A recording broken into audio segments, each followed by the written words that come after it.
दर्द का रिश्ता। सुबह के 5 बजने वाले थे। अचानक गहरी नींद में सोए रमेश के फोन की घंटी गनगना उठी। रमेश ने अलसाते हुए फोन देखा तो कोई अपरिचित नंबर दिखा। सोचा, इतनी सुबह भला किसका फोन हो सकता है, मगर यह सोचते हुए कि बाद में फोन करके पता कर लूंगा, फोन काट दिया। थोड़ी देर बाद फिर घंटी बजी। नंबर भी वही था। रमेश ने फोन उठा लिया। उधर से किसी ने पूछा, आप रमेश जी बोल रहे हैं? रमेश के हाँ कहने पर किसी अनजान व्यक्ति ने बताया कि बसंती मौसी का देर रात देहांत हो गया है। वे अंतिम समय में आपसे मिलना चाहती थी। जाते जाते कह गई कि संभव हो तो उनका अंतिम संस्कार आप ही करें। उनके पास आपका नंबर नहीं था। मुझे भी बड़ी मुश्किल से आपका यह नंबर मिला है। रमेश सख्ते में आ गया।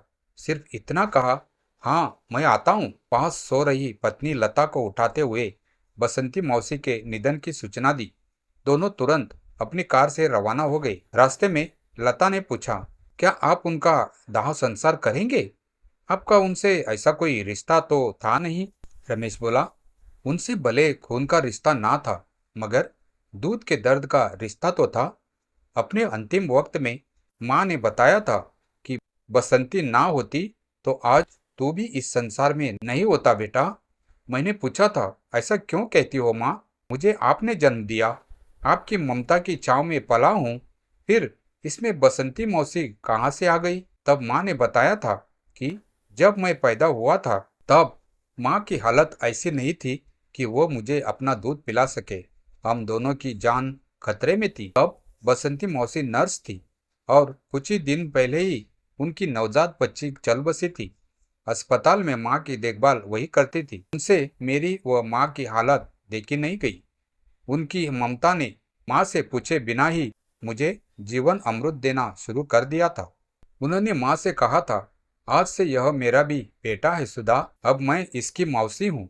माँ ने आगे बताया, मेरे स्वार्थ ने तब बसंती से वचन लिया था कि यह बात हम रमेश को कभी नहीं बताएंगे। मैं तुझे अब भी नहीं बताती, लेकिन अंतिम समय में मुझसे यह बोझ सहा नहीं जा रहा है। समय आने पर अपनी मौसी के दूध का यह कर्ज अपना फर्ज समझकर निभाना, क्योंकि मुझे बेटा कहने के बाद बसंती ने फिर संतान को जन्म नहीं दिया। वे मुझे ही अपना बेटा मानती है। आज वक्त आ गया है लता, किसी के लिए भले ही यह रिश्ता अबूझ हो, पर बसंती मौसी के लिए तो जीवन भर मुझसे दर्द का ही रिश्ता रहा है। हाँ, मैंने उन्हें जीवन भर ममता से वंचित होने का दर्द ही दिया है। कहते हुए रमेश की आंखें भर आई और उसने कार की गति तेज कर दी। कार अब सुनसान सड़क पर दौड़ रही थी। सड़क किनारे के पेड़ भी जैसे उस मौन यात्रा में शरीक थे। सूरज की पहली किरणें क्षितिज को हल्का सुनहरा कर रही थी। लता चुप थी, पर उसकी आंखों में अब प्रश्न नहीं, संवेदना थी। करीब 2 घंटे की यात्रा के बाद वे एक छोटे कस्बे के पुराने मोहल्ले में पहुंचे, जहां बसंती मौसी का घर था। घर के बाहर कुछ परिचित अपरिचित चेहरे खड़े थे, जो रमेश को पहचान नहीं रहे थे।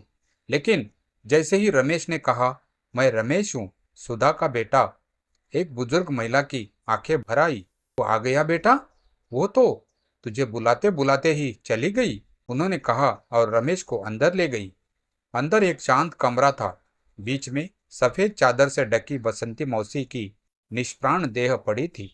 उनका चेहरा इतना शांत था जैसे सारी पीड़ा अब मिट चुकी हो, मानो अपनी अंतिम इच्छा पूरी हो जाने की संतुष्टि उस चेहरे पर ठहरी हो। रमेश चुपचाप उसके पास बैठ गया, धीरे से उनके पैरों को स्पर्श किया और एकटक उन्हें देखने लगा। एक मौन संवाद जैसे दोनों के बीच हो रहा हो। एक और उस त्याग और ममता की भाषा थी, और दूसरी ओर कृतज्ञता और पश्चाताप की। लता भी मौसी के सिरहाने बैठ गई और धीरे से उनका माथा सहलाने लगी, जैसे माँ की जगह अब बहू आ बैठी हो। कुछ ही देर में अंतिम संस्कार की तैयारी होने लगी। आस पड़ोस की महिलाएं और पुरुष जुटने लगे, लेकिन अब तक कोई नहीं जानता था कि रमेश कौन है। शव यात्रा की तैयारी के समय एक वृद्ध व्यक्ति, जो शायद बसंती जी का पड़ोसी रहा था, सामने आया और कहा, बेटा तुम कौन हो जो इनका अंतिम संस्कार करोगे? मौसी के कोई रिश्तेदार नहीं है, इसीलिए मोहल्ला ही सब कर रहा था। रमेश ने धीरे से कहा, मैं इनका बेटा हूँ, इनका दूध का बेटा। सब लोग चकित रह गए। फिर रमेश ने पूरी कहानी लोगों को बताई। अस्पताल, मौसी की नवजात बेटी की मृत्यु, रमेश को दूध पिलाना और फिर जीवन भर उसे बेटे की तरह अपनाना। मोहल्ले की बुजुर्ग महिलाएं फपक पड़ी। किसी ने कहा, हमने बसंती को हमेशा अकेला देखा, लेकिन वो अक्सर कहती थी, मेरा बेटा बड़ा अफसर है, बहुत दूर रहता है, लेकिन बहुत अच्छा है। हमें लगता था बस एक दिल बहलाने वाली बात है, पर आज समझ आया कि वो बात झूठ नहीं थी। रमेश ने मौसी की चिता को अग्नि दी। जब चिता की लपटें उठी तो रमेश ने हाथ जोड़कर कहा, माँ ने जीवन दिया था, आपने ममता दी थी, वो जन्म की माँ थी, आप पुनर्जन्म की माँ थी मौसी। उस दिन रमेश ने पहली बार मौसी शब्द को सिर्फ एक रिश्ते से नहीं, बल्कि एक संपूर्ण मातृत्व से जोड़कर देखा। कुछ महीनों बाद रमेश और लता ने मौसी की स्मृति में उस मोहल्ले में एक बालिका गृह शुरू किया, जहां बेसहारा नवजातों को माँ जैसा स्पर्श मिल सके। उन्होंने उसका नाम रखा बसंती गृह, ममता की छांव।